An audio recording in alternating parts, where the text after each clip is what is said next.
She thought marrying a rich man meant her struggles were over. But that mansion held storms no one warned her about. The morning light danced soft through silk curtains, but her heart felt heavy like rain-soaked earth. Danielle stepped into the Worthington estate with her shoulders back and her spine straight. Not because she felt welcome, but because dignity don't need permission. She was a dark-skinned black woman from Atlanta, raised on prayer, grit, and Sunday soul food. And now she was Mrs. Danielle Worthington, married to the kind of white man who wore cufflinks at breakfast and never once made her feel less. But love don't protect you from everything. Not from his mother. Not from the way Margaret Worthington looked her up and down like she was appraising a painting that didn't match the rest of the room. "Oh," Margaret had said that first evening, her smile tight and her tone honeyed with judgment. "I thought you'd be different." Danielle knew what that meant. She'd heard it since high school. Too dark, too loud, too proud. But she'd smiled. Not because she was weak, but because sometimes silence is a louder answer than words. And so it began. Cold dinners with silverware that clinked like judgment. Compliments that sliced like razors dressed in lace. "Oh, what a bold lipstick. I suppose it suits your complexion. You must be so grateful, dear. I can't imagine growing up without summers in the south of France." Danielle held her peace like sacred ground. Until that Sunday brunch, she walked in wearing a deep emerald dress, her skin glowing like mahogany under sunlight. She carried a homemade cobbler in her hands, the one her grandmother used to make every first Sunday, full of blackberries and cinnamon and pride. Margaret was already seated. Lace gloves, pearl earrings, the picture of southern elegance and ice. "Darling," she said, loud enough for the table of old money eyes to hear, "you really didn't have to bring anything. You're family now. We do enough charity around here." Danielle's heart didn't just crack. It howled inside her chest. But her face? Still. Calm. Like the eye of a storm. And she said with the gentlest smile you ever saw, "Oh, I didn't bring this for you.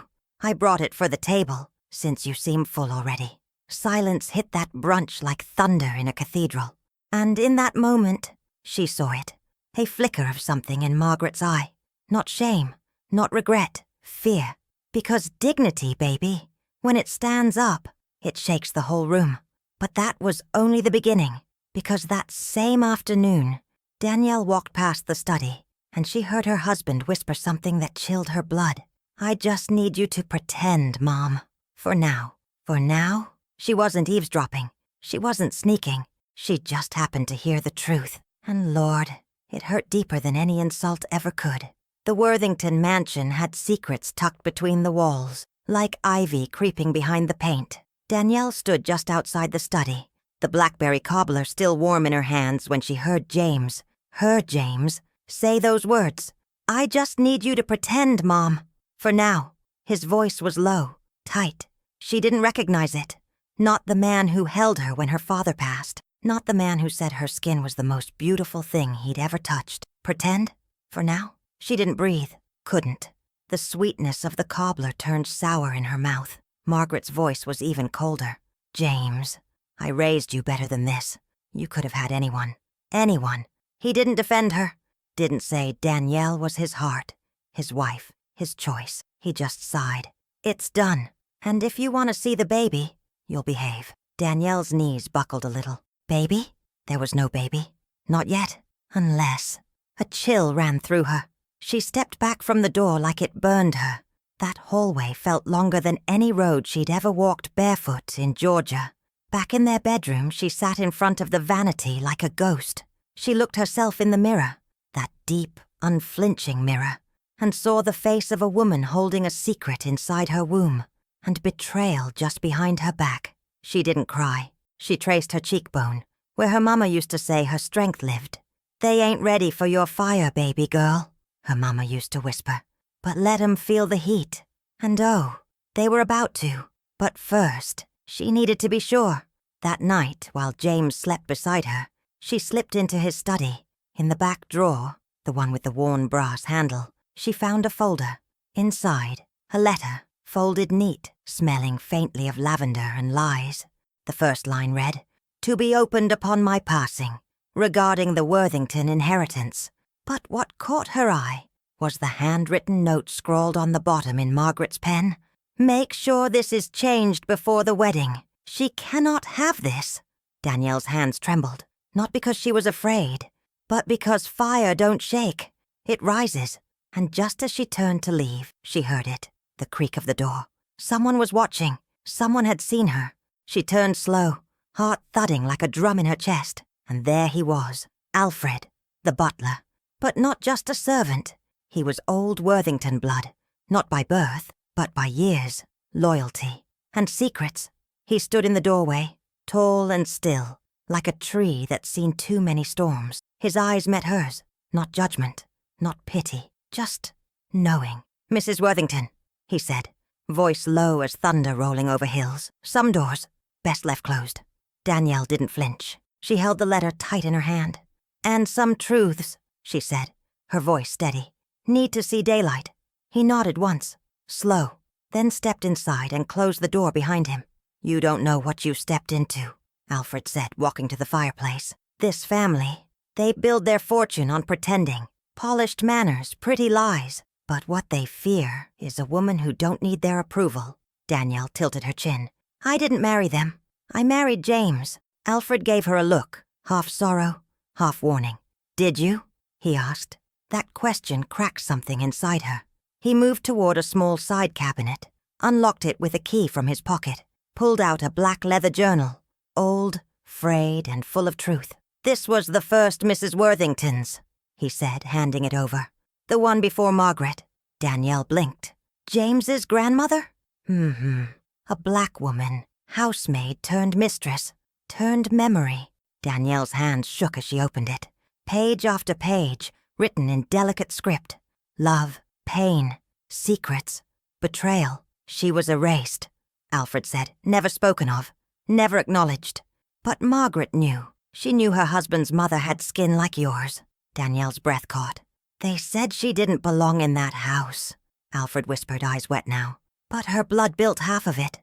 Danielle looked up, fire in her bones. "So that's why," he nodded. "That inheritance, if it's not changed, it goes to you, because it was meant for her children. And now you carry her blood in your belly." The silence that followed could split mountains. Danielle clutched the journal to her chest like scripture. Because this wasn't just her story now. It was legacy, revenge, redemption, and she was ready. But baby... The next morning, Margaret came to her door, holding a white envelope, her face pale, her lips thin, and she said with venom under velvet, "We need to talk, privately. You want to know what was inside that envelope?" She sat across from Margaret in the sunroom, a place too bright for such dark intentions. The envelope lay between them like a loaded gun. Margaret pushed it forward with 2 fingers as if afraid to touch Danielle directly. Danielle didn't reach for it yet. She looked her mother-in-law in the eye. Calm, still, like a storm gathering in the sky. "What's this?" she asked, soft but sharp. Margaret gave a small, brittle smile. "A gift. For your discretion." Danielle raised an eyebrow. Margaret leaned forward. "I know what you found. The journal. The letter. I know Alfred showed you. He always did have a bleeding heart." Danielle finally opened the envelope. Inside, a check, 7 figures, signed, dated. A hush fell between them. Margaret sipped her tea, pretending composure. "That should be enough to start fresh, far away, where you're more comfortable." Danielle stared at the numbers, then at the woman before her. "You think you can buy my silence?" Margaret smiled wider. "I think everyone has a price." Danielle placed the check back in the envelope, folded it neatly, set it on the table between them. And then she leaned in, voice honeyed with rage. "I'm not for sale, and neither is her legacy." Margaret's smile faded. Danielle rose. "You want me gone?" she said, eyes shining like firelight. "Because you know I belong here more than you ever did. I carry the blood you tried to erase, and now I carry the future." She turned to leave, but Margaret's voice cracked through the air. "If you stay," she said, low and vicious, "I'll make your life hell." Danielle paused, looked back over her shoulder, and smiled. "I grew up in hell. I just learned how to walk through fire without burning." Later that night, James found the envelope torn in half in the fireplace, and beside it, the journal, open to a page marked with fresh ink, a note in Danielle's handwriting. She called me a charity case, but now I'm the inheritance she couldn't destroy. But baby, just when she thought the war was hers to fight alone, someone from Margaret's past knocked on the door, and they didn't come empty-handed. You want to know who it was? It was late, the kind of late when even the wind holds its breath. Danielle had just closed the nursery door, her hand still resting on her belly, small and sacred. She was carrying a storm and a future all at once. Then, the doorbell. Not once, but twice. Urgent. Unafraid, she opened the door to a woman dressed in midnight. Long black coat, tight curls under a wool hat, and skin as deep and radiant as carved obsidian. "Danielle Worthington?" she asked, voice smooth like old jazz, but sharp as broken truth. Danielle nodded slow. "Who's asking?" The woman looked past her shoulder, into the mansion like she recognized every corner. "I'm Claudine Worthington." The name hit like a slap. Claudine. Not from James's side. No, she was Margaret's sister. Danielle blinked. "But she said she was an only child." Claudine gave a tired smile. "She said a lot of things." Danielle stepped aside. Claudine walked in like she'd never left, her boots echoing across the marble like footsteps on buried secrets. They sat in the kitchen, the lights low. Claudine pulled a photo from her coat. 2 young girls, one light, one dark. Same eyes, same cheekbones, same ribbon in their hair. "She was always ashamed," Claudine said, sipping the tea Danielle handed her, "of our mother. A dark woman cleaning houses just so Margaret could wear lace to school. She used to cry when folks asked if I was the maid." Danielle stared, heart pounding. "She passed as white when she turned 16, Claudine continued. "Told folks her mama died. Cut ties. Never looked back." Danielle's voice shook. "And you just let her go?" Claudine's eyes glistened. "You don't stop someone running from themselves, but you never forget." She reached into her coat again. This time, an old will, yellowed at the edges. A legal stamp from 1982. "This is the original inheritance," before Margaret had it rewritten. Danielle read the name scrawled in elegant pen. Beatrice Worthington's estate to be split equally between her 2 daughters, Margaret and Claudine. Danielle looked up, stunned. Claudine nodded. "She erased me, just like she tried to erase you. But the past don't stay buried forever, baby. Not when it's got a heartbeat." Then she stood, kissed Danielle's forehead like a blessing. And before she walked out, she whispered, "You're not fighting alone no more." The next morning, Margaret entered the dining room to find Danielle sitting at the head of the table, waiting, and Claudine sipping coffee at her side. Margaret froze, paled. But before she could speak, Danielle slid the original will across the table. Margaret's hands trembled. "This house," Danielle said, voice velvet over steel, "is built on stolen names, forgotten women. But we remember now. And baby, that was the moment the crown slipped from Margaret's head and landed in Danielle's hands. But don't think the war was over, because that same day, James went missing, left behind only a note that read, 'You were never supposed to find the truth.' You want to know where he went?" The silence he left behind was louder than any goodbye. Danielle read the note over and over, her fingers numb. "You were never supposed to find the truth." What truth? The inheritance? His family's buried bloodlines? Or something deeper? Something darker? She paced the bedroom they once shared, now cold as a stranger's touch. No keys, no wallet, no suitcase. James was just gone. She called his phone, straight to voicemail, called the firm. He hadn't shown up in days. Even Alfred didn't know where he'd gone, or so he claimed. Danielle tried to stay still, to breathe, for the baby, but everything inside her pulsed with questions. So she searched, opened drawers, searched under beds, behind paintings, until she found a small wooden box tucked behind a row of old ledgers in the study. Inside, old photographs, letters, receipts, a hotel keycard, and a name, Elena Ward. She didn't recognize it, not yet, but something about the handwriting on one of the letters made her stomach turn. It matched James's. She read it slow, each word slicing deeper than the last. "Elena, I know it was supposed to stay between us, but I had to marry her. It was the only way to fix this, to protect the name, the house. I hope you understand." Danielle stared at that letter until tears blurred the ink. Fix what? Protect who? And why did it feel like love had been a costume this whole time? Later that night, Claudine found her sitting on the nursery floor, holding the letter to her chest like a wound. Claudine didn't speak, just knelt down, held her close, let her break. You don't need him, Claudine whispered. You're your own legacy now. Danielle wiped her face, but her eyes burned bright. Because heartbreak don't mean defeat. And betrayal, it's just the beginning of clarity. 3 days later, she received a call from a number she didn't recognize. A woman's voice. Calm, crisp, cold. If you want to know where James is, come to room 417, Brighton Hotel. Come alone. And baby, she went. You want to know what she found behind that hotel door? The hallway was quiet. Too quiet. The kind of quiet that warns you this ain't gonna be no ordinary truth. Danielle stood outside room 417 at the Brighton Hotel, her hand trembling just slightly as she reached for the handle. She'd come alone, like the voice told her. No Claudine, no Alfred, no one but the woman she'd become in silence and fire. She knocked once. The door opened halfway, and there stood a woman, mid-30s, blonde, slender, pale, wearing grief like perfume. Elena? Danielle asked, though she already knew. The woman nodded. You'd better come in.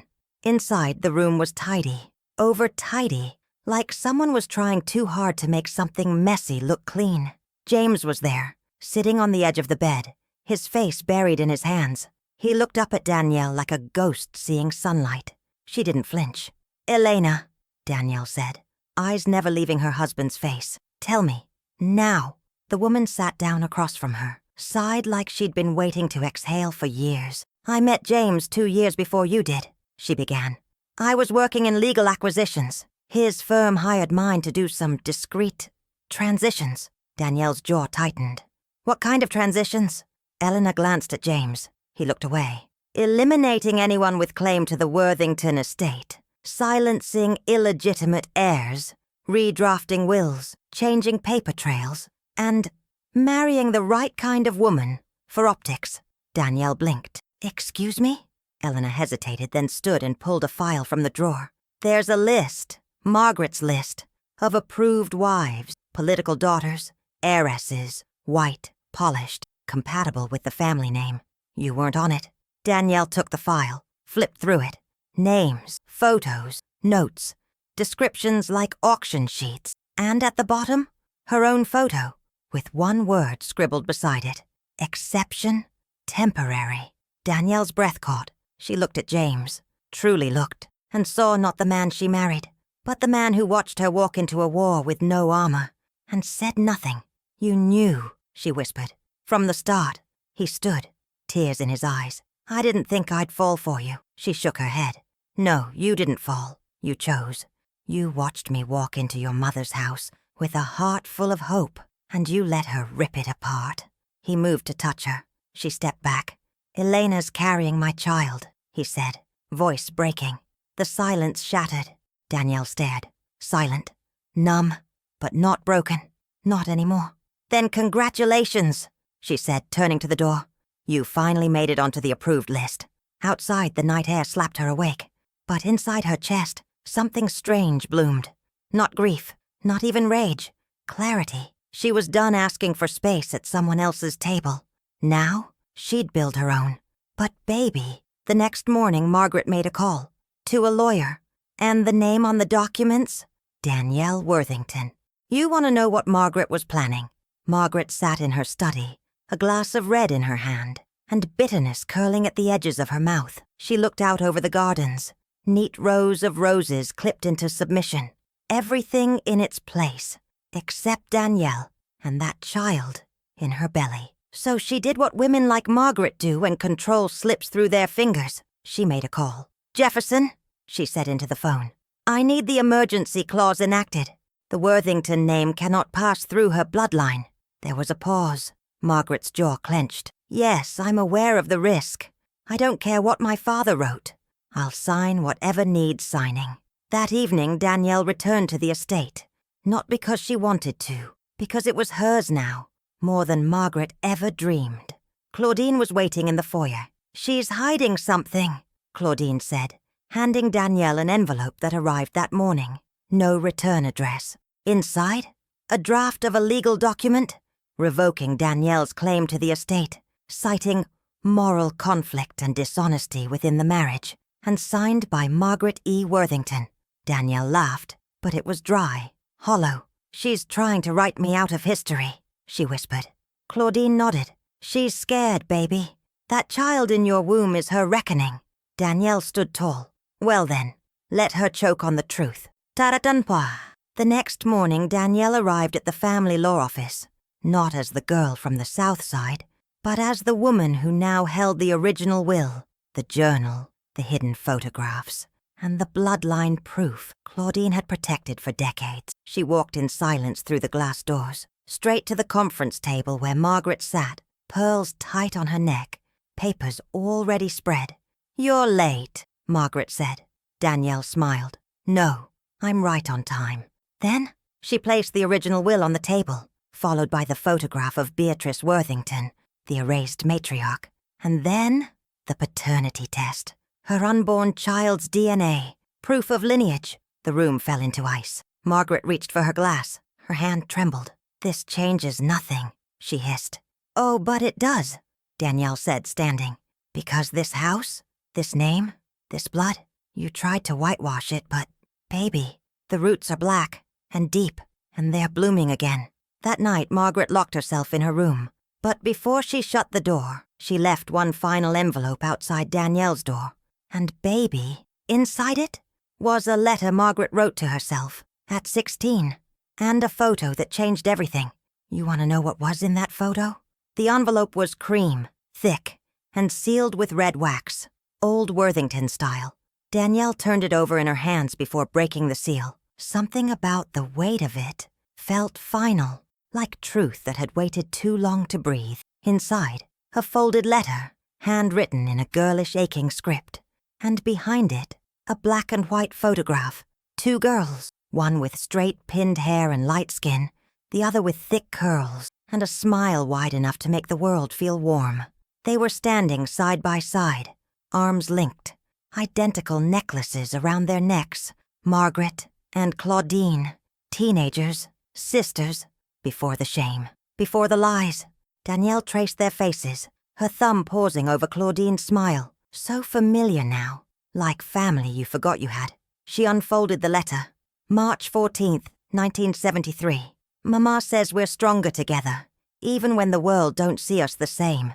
Claudie's darker than me, but I always say she shines brighter. Today, Mr. Leland at the store said, 'She must be your maid.' I laughed, but later I cried. Why is it easier when they think I'm white? I wish I was braver. I wish I could say, 'She's my sister.' And she's better than me." Danielle stared at the words, heavy and trembling on the page. Margaret had hidden it all, for a lifetime. The shame of her roots, the guilt, the cowardice.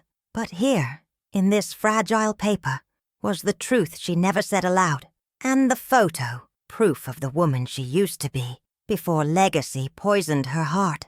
Danielle folded the letter back up, slower this time, as if tucking away a piece of Margaret's soul. She didn't forgive her. Not yet. But she saw her. And seeing? That was power. That night, Danielle placed the photo in the Worthington living room, above the fireplace, right next to the portrait of Beatrice Worthington. Two women once erased, now forever visible. The next morning, the lawyers called. Margaret had revoked her motion, left instructions to reinstate the original will, split the estate equally between Danielle and Claudine. No explanation. Just one final line. "She carries what I buried, and now it blooms." But baby, the day Danielle thought she could finally rest, bury the war, cradle the future, she found James on the porch, holding a single rose and a gun. You want to know what he came to do? He looked like a shadow from another life. James stood on the porch, suit wrinkled, eyes hollow, the rose trembling in one hand, the pistol steady in the other. Danielle didn't scream, didn't flinch. She stepped outside, closing the door softly behind her, not to protect herself, but to protect the child growing inside her, the child he once saw as a complication, "James," she said, voice low and solid. "Don't do anything stupid." He let out a dry laugh. Too late. She looked him in the eye, not a drop of fear in her. "Why are you here?" He lowered the rose, slowly. "I lost everything." Danielle's gaze didn't soften. "No, you threw it away." He shook his head. "You don't understand. It was supposed to be simple. Marry you, settle the estate, rewrite the narrative. But then you became real. Too strong, too visible. My mother couldn't control you. I couldn't either." Danielle folded her arms across her chest. "So you lied, used me, and when it backfired, you ran." James's voice cracked. "I didn't know how to fix it." She stepped closer just enough to see the sweat on his brow. "You don't fix people you break. You either heal what you shattered or leave them alone to rebuild." He looked down at the gun, then back at her. "I came to end it. End all of it." Danielle's heart thundered, not for herself, but for the child inside her. "Then do it," she whispered. "But know this, I won't break, even if you take everything else." She stepped even closer, her voice now like iron wrapped in silk. "You see this house, these names, this bloodline? I already rewrote the story. Without you." James stared at her, tears falling now. He dropped the gun, fell to his knees. "I don't deserve forgiveness," he said, voice raw. Danielle knelt too, not to comfort, to meet his eyes. "No, James, you don't." She took the rose from his hand, broke its stem, and placed it beside the pistol, then stood and walked back into the house without looking back. That night, she lit a candle on the mantel, for Beatrice, for Claudine, for every woman who'd been silenced. And in the stillness of that room she whispered, "We rise, even when the world tries to bury us. But baby, there was one more secret left to rise from the grave, because Alfred had something buried beneath the floorboards of the wine cellar. And it wasn't just old wine. You want to know what he dug up? Alfred had been quiet for days. He moved through the mansion like smoke, steady, silent, but watching everything. He knew that house better than anyone, because he'd kept its secrets longer than anyone.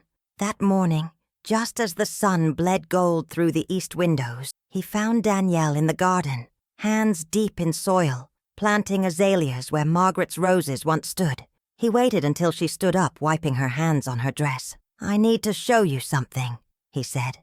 "It's time." She followed him down the spiral stairs, past the kitchen, through the back pantry, behind the old shelf of dusty wine bottles. He pulled a key from around his neck, slipped it into a small rusted lock, and opened a hidden door. Behind it, a room Danielle had never seen. Cool, damp, silent as a confession. In the center, a single wooden chest. Alfred knelt beside it, his hands trembling now, like time was catching up with him. "I kept it all," he whispered. Danielle tilted her head. "Kept what?" He opened the chest. Inside, a folded quilt, yellowed with age, a stack of journals tied with twine, photographs, birth certificates, letters, proof that Beatrice Worthington had been not only the mistress, but the wife, a secret marriage, hidden away in shame, the real Mrs. Worthington. Alfred took a breath like it hurt. "Your husband's grandfather married Beatrice in secret, but the family made it disappear, paid the priest, buried the records, erased her name from everything but these pages." He handed Danielle one of the journals. She opened it, her fingers brushing fragile ink. "They say I don't belong in this house, but this child in my belly has as much right to this name as any son born of pearl and perfume." Danielle's eyes filled. "And the quilt?" she asked. Alfred smiled soft. "She made it. Each square stitched for every child she birthed, and every lie she swallowed." Danielle ran her hands across the fabric. Dark blues, deep reds, names embroidered in delicate thread. And in the final square, a name stitched in golden letters. Danielle. Her breath caught. "But how?" Alfred placed a hand on her shoulder. "Because when Margaret saw you, baby, she didn't just see skin. She saw her grandmother's face, her defiance, her blood." Danielle pressed the quilt to her chest. This wasn't just a family history. It was her inheritance. Not the mansion, not the money, the truth. Later that night, she laid the quilt over the crib in the nursery, wrapped her child, unborn but already crowned, in the warmth of the women who came before. But baby, that same night, a man in a black car waited outside the gates, and in his hand, a file stamped Property transfer. Final claim. You want to know who sent him? The black car rolled past the Worthington gates like a shadow finally coming home. Danielle watched from the upstairs window, arms crossed, eyes sharp. She knew this wasn't over. Not yet. Claudine stood beside her, silent. They never stop, do they? Danielle murmured. Claudine smiled, dry. No, baby. But neither do we. Downstairs, the butler answered the door, handed Danielle the envelope, eyes wide. It's from the state registrar's office, he said. She opened it slowly. Inside? A final legal document. Property transfer. Final claim. Attached. A certified DNA result. It was from a woman named Celeste Ward, a name Danielle didn't know until she saw the photo paper-clipped inside. Celeste. Tall, bronze skin, hazel eyes, and Margaret's true granddaughter. James's secret half-sister, the daughter of a black woman Margaret had once worked with, then erased, just like the rest. Danielle read the claim, heart pounding. Celeste wasn't asking for money. She was asking for recognition, for her mother's name to be added to the Worthington records, for her grandfather's will to be reopened, with proof of paternity. And most shocking of all, she named Danielle as executor, because someone had sent her the journal, the quilt, the photo. Danielle looked at Claudine. You sent it. Claudine didn't deny it. She had a right to know, like you did. Danielle sat at the head of the dining table, spreading the documents out. This house had been a cage, a mirror, a battlefield. Now, it was a courthouse, a chapel, a final reckoning. She signed the acknowledgement at the bottom of Celeste's claim, stamped it with the Worthington seal, and whispered, "Let the names rise, everyone they tried to bury." Later that evening, Margaret came downstairs, pale and slow, her steps echoing like a woman walking through the end of her own myth. She saw the documents, read every word, and sat silent. Then, for the first time in years, maybe in her entire life, she said it. I was wrong. Danielle didn't gloat, didn't rage. She just nodded. Thank you. But baby, just when the dust seemed to settle, a final letter arrived in the post, addressed to Danielle, in Beatrice Worthington's handwriting, sealed, unopened, and older than anyone alive could explain. You want to know what it said? The envelope was brittle, edges frayed like a whisper held too long. Beatrice Worthington, her name written in black ink across the front. The date? June 3rd, 1949. Danielle stared at it, her breath caught between generations. It had been tucked inside the lining of the quilt. Claudine discovered it when refolding the fabric, hidden between stitches, just waiting for someone strong enough to open it. Danielle carried it to the garden, where sunlight met soil, where truth grew best. She opened it gently, and inside was a single page, yellowed.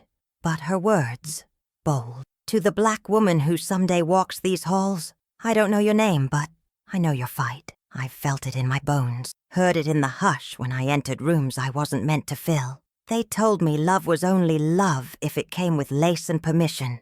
But I loved loud anyway. They called me names. Mistress, mistake, shame. But I planted my name in these walls, and I prayed one day a woman like you would find it. If you're reading this, then my blood survived. And that means they failed. So don't shrink. Don't beg. Don't ask for room at their table. Flip it. Build your own. Feed only those who know how to honor your fire. You are not a charity. You are a crown. Wear it. With love and defiance, Beatrice Worthington. Danielle's tears fell onto the page like rain finally blessing roots. This wasn't just a letter. It was an anointing, a bridge between what was stolen and what was reclaimed. She rose, holding that page to her chest.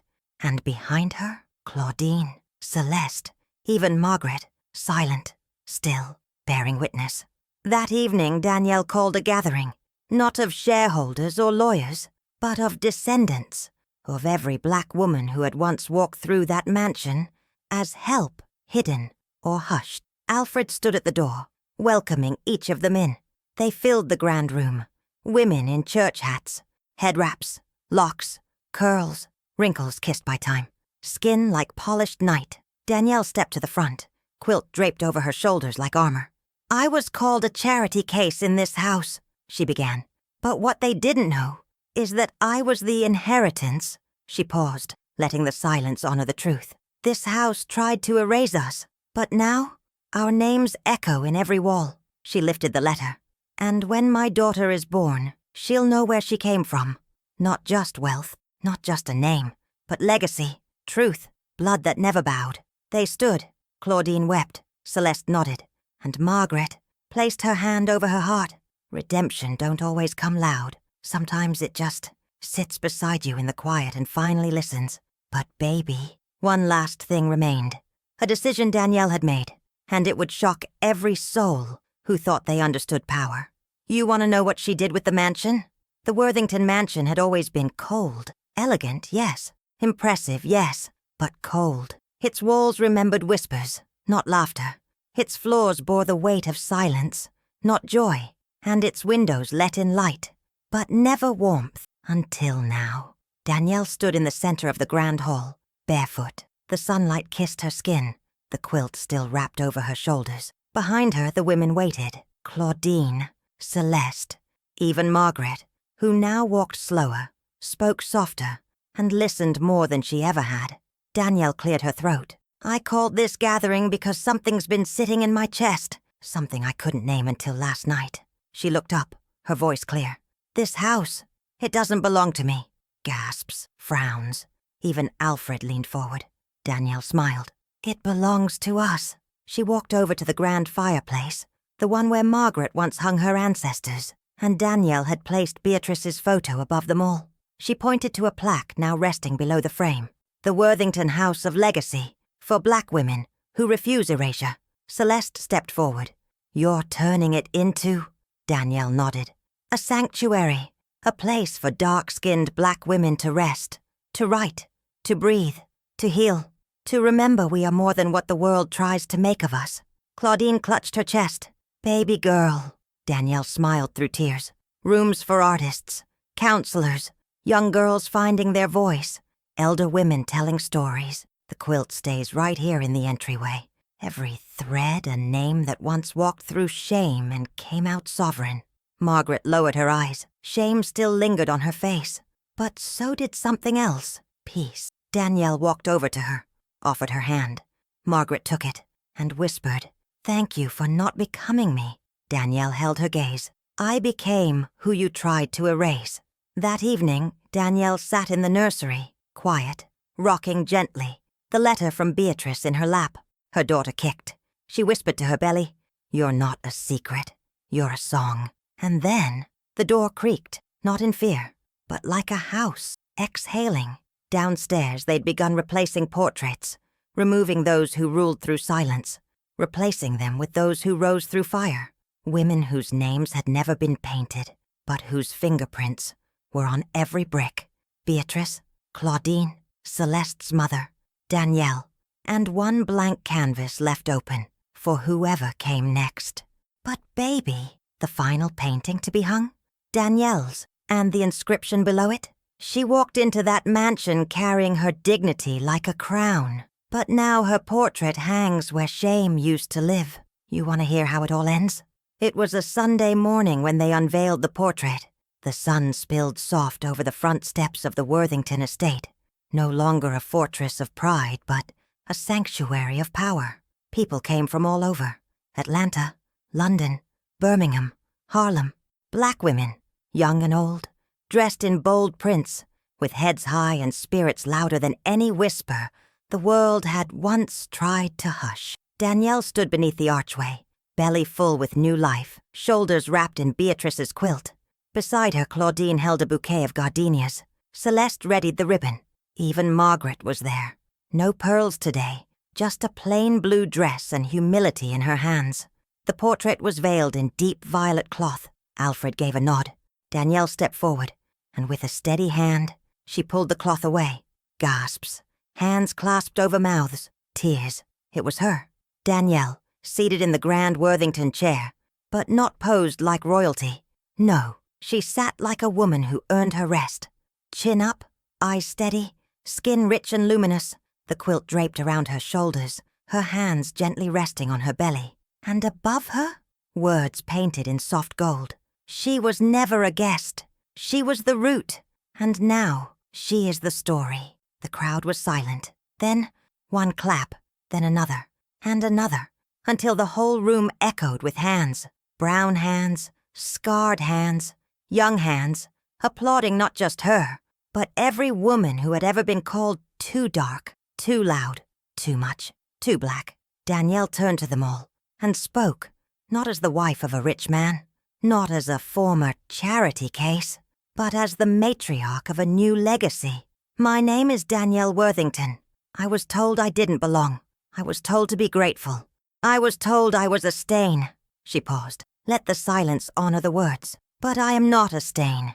I am the fabric, and this house no longer folds to shame. She turned toward the portrait. I belong here, not because I married into wealth, but because my blood built it. Applause. Tears. Margaret stepped forward, reached into her purse, pulled out a small golden pin, the Worthington crest. She held it out. I gave this to James when he was born. It belonged to my grandfather. But now, it belongs to you. Danielle took it, eyes never leaving hers. Thank you, she said. Not for the gift, for finally seeing me. Margaret nodded, and in that moment, not forgiveness but truth passed between them. That evening the house was filled with music, drums, laughter, old women telling stories in rocking chairs, young girls walking the halls like queens who never had to beg for a crown. Danielle sat by the fireplace. Her daughter kicked again. She smiled, looked up at the portrait, and whispered, "You are not the beginning of your story. You are its turning point. And baby, your mama rewrote the ending. And me, well, I was there too, child, because I remember. I was one of the names they tried to forget. But now, my face, my voice, my truth lives in every thread of that quilt. And if this story touched your heart like it touched mine, leave a word below. Aunt Grace is always here, with stories for souls that been through the fire and came out shining.